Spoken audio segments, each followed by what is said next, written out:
ഒരു യഥാർത്ഥ ആത്മീയത എന്ന് പറഞ്ഞാൽ എന്താണ്? എൻ്റെ മൈന്യൂട്ട് തോട്ട് പോലും വിവേചിക്കപ്പെടണം.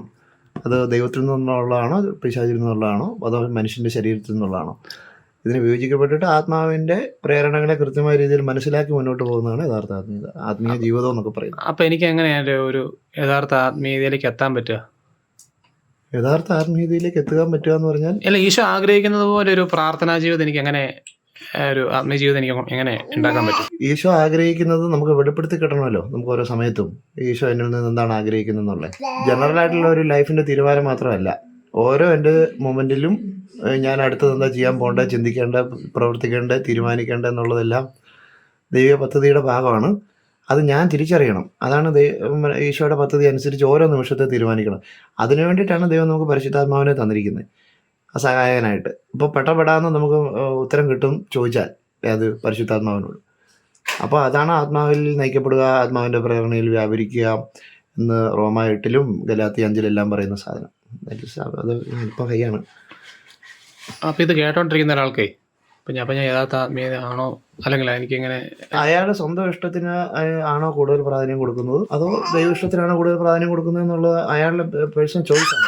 അതൊരു ചോയ്സിൻ്റെ ഒരു പ്രലോഭനം വരുമ്പോഴും ഒരു സാഹചര്യം വരുമ്പോഴുമാണ് ഞാനത് തീരുമാനിക്കുന്നത്. പെട്ടെന്ന് എനിക്കിങ്ങനെ തീരുമാനിക്കും. ഒരു സാഹചര്യം വരുമ്പോൾ എൻ്റെ മുന്നിൽ 2 ഓപ്ഷനുണ്ട്.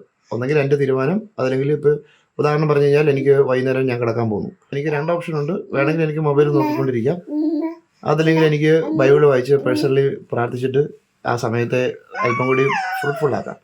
അപ്പോൾ എൻ്റെ അകത്ത് വരുന്ന പ്രേരണ ബൈബിൾ വായിക്കണമെന്നാണ്, പക്ഷേ എൻ്റെ ശരീരത്തിന് ടെംപ്റ്റേഷൻ എന്ന് പറയുന്നത് മൊബൈൽ നോക്കണമെന്നാണ്.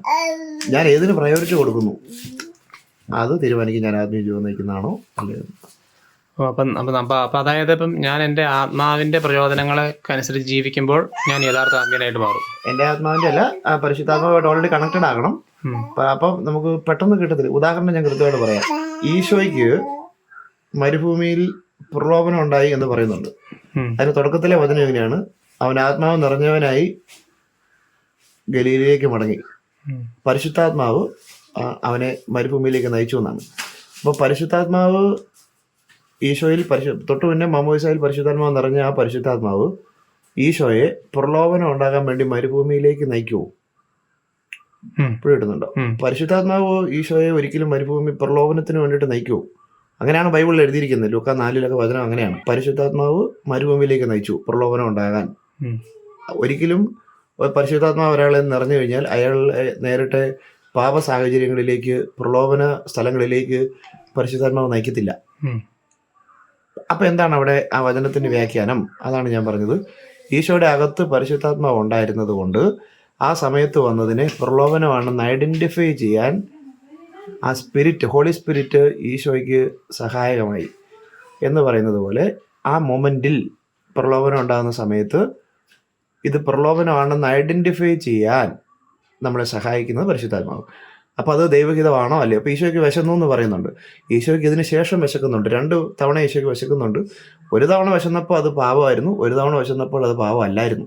അതുകൊണ്ടാണ് ഈശോ അത്തിമരത്തെ ശപിക്കുന്നത് വിശന്നപ്പോഴാണ്. ഈശോയ്ക്ക് അത് ഐഡൻറ്റിഫൈ ചെയ്യാൻ ഈശോയുടെ ഉള്ളിലുള്ള പരിശുദ്ധാത്മാവാണ് സഹായിച്ചത്. അത് പാപത്തിൻ്റെ പ്രവൃത്തിയാണോ, അത് ഈവിൾ സ്പിരിറ്റിൽ നിന്ന് വരുന്നതാണോ, അത് ഹോളി സ്പിരിറ്റിൽ നിന്ന് വരുന്നതാണോ എന്ന് ഐഡൻറ്റിഫൈ ചെയ്യാനായിട്ട് പറ്റി. അതിന് നമുക്ക് ആവശ്യമുള്ളത് പരിശുദ്ധാത്മാവാണ്. പക്ഷേ പരിശുദ്ധാത്മാവ് അത് പ്രവർത്തിക്കുന്നത് എങ്ങനെയാണെന്ന് കൃത്യമായിട്ട് വചനം പറയുന്നുണ്ട്. ഹെബ്രായർ 4:12 പറയുന്നുണ്ട്. വചനം തന്നെയാണ്. അത് വചനമാണ് എൻ്റെ ഹൃദയത്തിൻ്റെ മഞ്ചയിലും അസ്ഥിയിലും സന്ധിബന്ധങ്ങളിലും തുളഞ്ഞിറങ്ങിയിട്ട് എന്ത് ചെയ്യുന്നത്? ഹൃദയത്തിൻ്റെ വിചാരങ്ങളെയും നിയോഗങ്ങളെയും വിവേചിക്കുന്നു. എന്ന് വെച്ച് കഴിഞ്ഞാൽ ഹൃദയത്തിൻ്റെ വിചാരം അത് പാപമാണോ അല്ലയോ എന്ന് വിവേചിക്കുന്നു, തിരിച്ചറിവ് തരുന്നു. അത് തരുന്നത് വചനമാണ്, പരിശുദ്ധാത്മാവാണ്. അച്ഛൻ്റെ ജീവിതത്തിൽ അച്ഛൻ എന്താണ് ചെയ്യുന്നത്? ആത്മാവിനെ നയിക്കപ്പെടാനായിട്ട് എന്താ ചെയ്യുന്നത്? ആത്മാവിനെ നയിക്കപ്പെടാനായിട്ട് ഏർലി മോർണിംഗിലാണ് ബെസ്റ്റ് ടൈം. എഴുന്നേറ്റ് കഴിഞ്ഞ ഉടനെ ഉള്ള സമയത്ത് നമ്മൾ കണക്റ്റഡ് ആകുക. പെട്ടെന്ന് പരിശുദ്ധാത്മാവ് നമ്മളിലേക്ക് വരുന്ന ഒരു സമയമാണ്. അപ്പോൾ പിന്നെ നമ്മുടെ ജീവിതത്തിൻ്റെ ഓരോ കാര്യങ്ങളും പരിശുദ്ധാത്മാവ് നമുക്ക് ഉള്ളിൽ ബോധ്യങ്ങളായി, ചിന്തകളായി നമ്മുടെ ഉള്ളിൽ പറഞ്ഞു തന്നുകൊണ്ടിരിക്കുക. അകത്ത് ഇതെങ്ങനെയാണ് ഈ സമയത്ത് വരുന്ന, അതാണ്. അല്ലെങ്കിൽ ചില ആളുകൾ, ചില സാഹചര്യങ്ങളൊക്കെ നമുക്ക് ഉള്ളിൽ പറഞ്ഞു തന്നുകൊണ്ടിരിക്കും. നമ്മൾ ആദ്യം കണക്റ്റഡ് ആയാൽ മതി, ബാക്കിയുള്ളിൽ പരിശുദ്ധാത്മാവ് നമ്മളെ നയിച്ചുകൊണ്ടിരിക്കും. പക്ഷെ നമുക്ക് ആദ്യം കണക്റ്റഡ് അല്ലെങ്കിൽ ആ സമയത്ത് നമുക്ക് പിടി കിട്ടിയാൽ. അപ്പോൾ ഈ കണക്റ്റഡ് ആണല്ലോ എല്ലാത്തിൻ്റെ ബേസ് ആയിട്ട് പറയുന്നത്. ഈ കണക്റ്റഡ് ആവാനായിട്ട് നമ്മൾ ഏറ്റവും കൂടുതൽ ചെയ്യേണ്ട കാര്യം എന്താണ്? കണക്റ്റഡ് ആകാൻ ഈശോ പറയുന്നുണ്ട്, എന്നെ സ്നേഹിക്കുന്നവൻ എൻ്റെ കൽപ്പനകൾ പാലിക്കും. ഒരിടത്ത് ഈശോ പറയുന്നുണ്ട്. രണ്ടാമത് ഈശോ പറയുന്നത് എൻ്റെ കൽപ്പനകൾ സ്വീകരിക്കുകയും അവ പാലിക്കുകയും ചെയ്യുന്നവൻ എന്നെ സ്നേഹിക്കുന്നു. ഇത് രണ്ടും യോഹന്നാൻ 14 പറയുന്നതാണ്. ഈ കണക്റ്റഡ് ആകണമെന്നുണ്ടെങ്കിൽ അടിസ്ഥാനപരമായിട്ട് ഈശോയുടെ കൽപ്പനകൾ പാലിക്കണം. ഒന്ന്, കൽപ്പനകൾ പാലിക്കുക എന്ന് പറയുന്നത് വിശുദ്ധി ജീവിക്കുക എന്നുള്ളതാണ്. രണ്ട്, ഈശോയുടെ സ്നേഹം ഉണ്ടാകണം എന്നുള്ളതാണ്. ഈ സ്നേഹമാണ് നമ്മളെ കണക്ട് ചെയ്യുന്നത്. പക്ഷെ സ്നേഹമുള്ള ഒരാൾ ഈ കൽപ്പനകൾ പാലിക്കും. ബേസിക്കലി സ്നേഹമാണ് കണക്റ്റഡ് ആക്കാൻ നമ്മളെ സഹായിക്കുന്നത്. അതിന് സ്നേഹം വേണം, ഈശോയോടുള്ള സ്നേഹം. ആ സ്നേഹം നമ്മൾ ഓൾറെഡി ജീവിതത്തിൽ വിശുദ്ധി ജീവിക്കാനായിട്ട് നമ്മളെ സഹായിക്കും. അതാണ് കൽപ്പനകൾ പാലിക്കുക എന്ന് പറയുന്നത്. പക്ഷെ അപ്പോൾ ഈ സ്നേഹം, എനിക്ക് സ്നേഹമുണ്ട്, ഇപ്പോൾ എല്ലാവർക്കും ഈശോയോട് സ്നേഹം ഉണ്ടല്ലോ.